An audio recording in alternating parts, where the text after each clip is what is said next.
Hi mga idol! Bago tayo magsimula, isang paalala muna. Ang kwentong ito ay isang fanfiction lamang na isinulat ni Breaker Dreamer at wala ito sa tunay na kwento ng slamdunk o anime. Tayo na, simulan na natin. Samantalang, magkasama nga itong si Rukawa at ang lolo ni Sakuragi upang mapuntahan ito dahil napag-alaman nga ng lolo ni Sakuragi na ito ay ipinapakulong ni Coach Kotaro. Bakit ipinapakwento nyo pa po sa akin lahat ng bagay na iyan? Kung ngayon alam nyo naman na po ang lahat ng iyan. Napanganga ang tatlo samantalang si Mito ay hindi maipaliwanag ang paghanga kay Rukawa dahil nagawa nito makipagtitigan sa lolo ni Sakuragi. Dahil gusto kong malaman kung may nagsasabi ba sa akin ng totoo. Magmula nang malaman ko ang mga nangyayari sa apo ko matapos siyang i-rehab, hindi ko na siya nilubayaan. Sa tulong na rin ni Mito na pinapakiusapan ko na magsabi sa akin ng kung ano tungkol sa apo ko.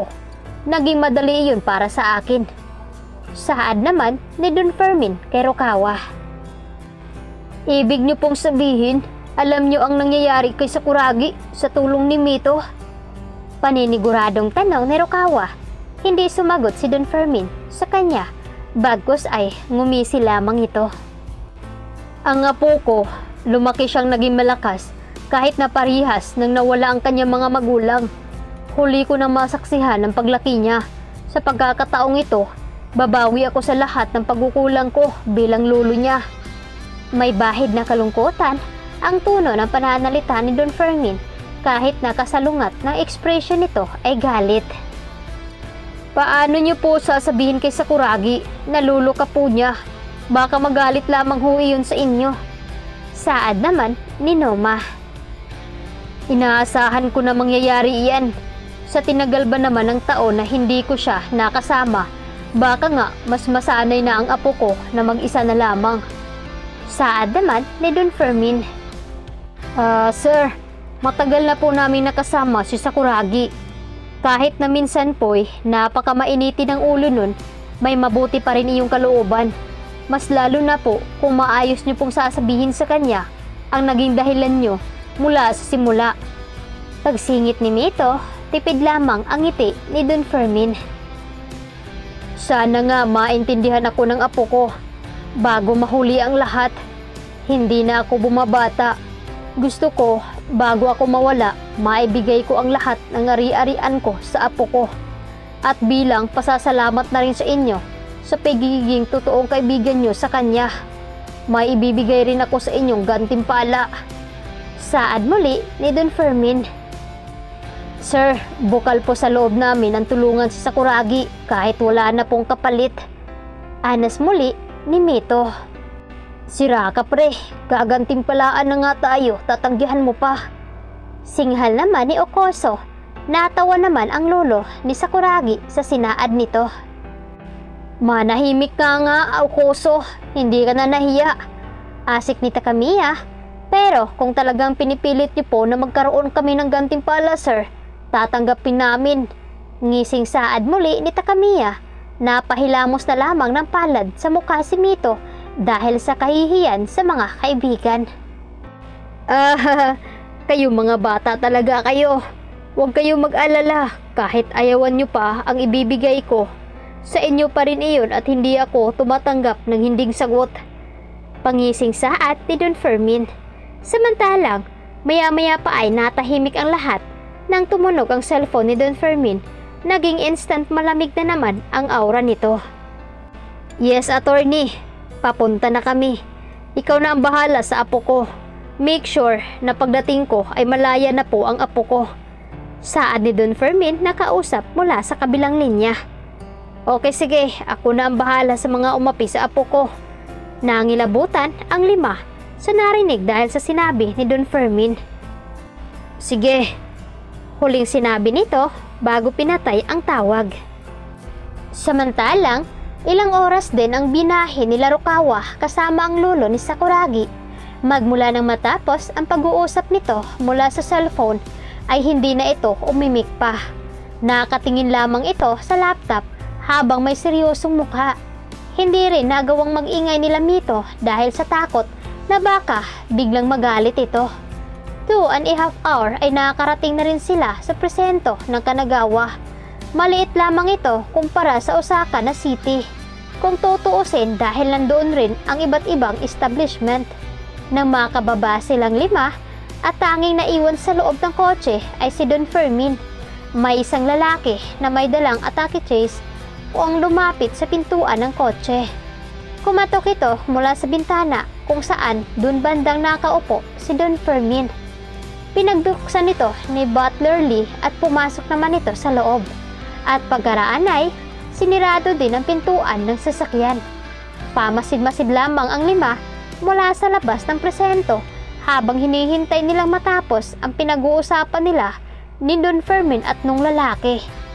Ilang minuto rin ang hinihintay nila nang dumating ang galit na si Kotaro kasama si Mitsui na bakas rin ang paggalit sa mukha.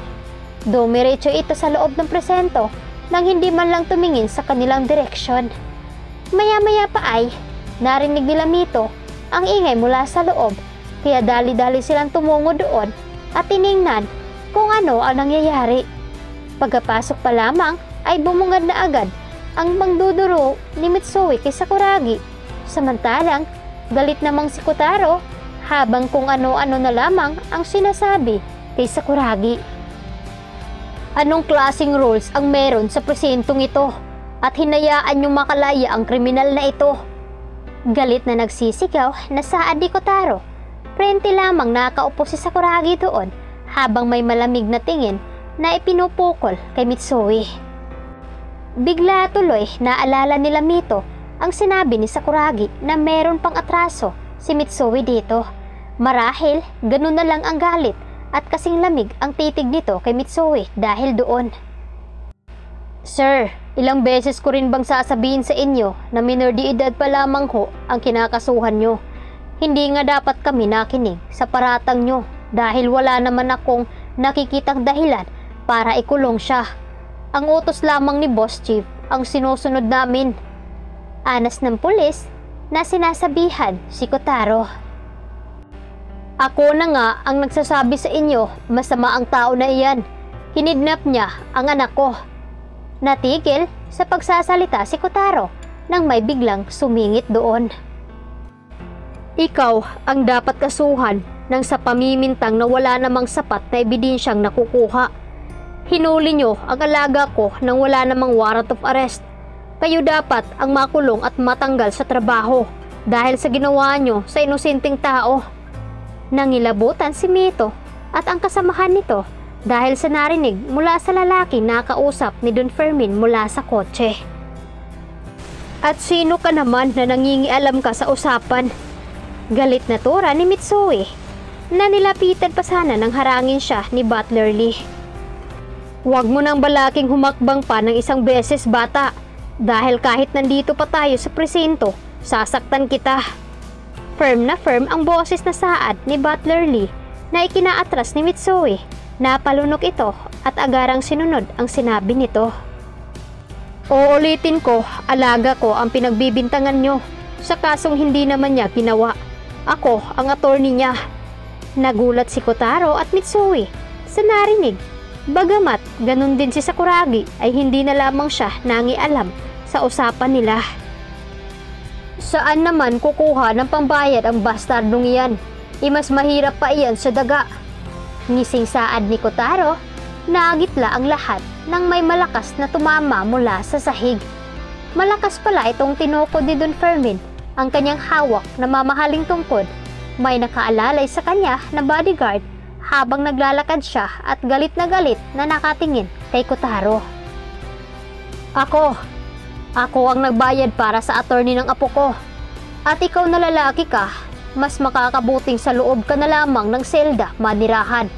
Tutal, doon ka naman nababagay. Attorney, ikaw na ang bahala sa dalawang iyan. Make sure na hindi na sila makakalaya. Anas ni Don Fermin sa kanilang dalawa ni Kotaro at ni Mitsui. Anong pinagsasabi mong matanda ka? Sino ka ba? Galit na sigaw ni Kotaro na dinuruduro pa si Don Fermin. Pak! Napahiyaw si Kotaro sa sakit nang lumipad ang dulo ng tungkod ni Don Fermin sa mukha nito. Nagulat din si Mitsue sa biglaan nitong ginawa kaya hindi siya nakakilos. Ako, si Don Fermin Grigori Hanamichi Sr. at si Sakuragi, ang kaisa-isahang apo na inaakusahan nyo ng kidnapping. In the first place, ikaw itong may maraming kasong tinakbuhan. Nung binata ka pa, may 3 kang ginaasa sa edad lamang ng 20 anyos, samantalang minor de edad pa lamang ang ginaasa mo. Meron ka ring illegal na business, nakatuwang ang ama mo mismo ng taong iyan. Itinuro nito si Mitsue, ang tatay nito na ka-business partner ni Kotaro. Nagulat naman si Kotaro sa narinig at ang ikinatago-tago nitong lihim ay nabunyag na lang ng bigla at dahil iyon sa matandang nagpapakilala bilang lolo ni Sakuragi. Ano nga kaya ang gagawin ngayon ni Sakuragi na ngayon ay ang lolo niya mismo ang humaharap dito kay Coach Kotaro? Kaya ito ang dapat nating aabangan mga fam sa susunod natin na episode. Maraming salamat. God bless.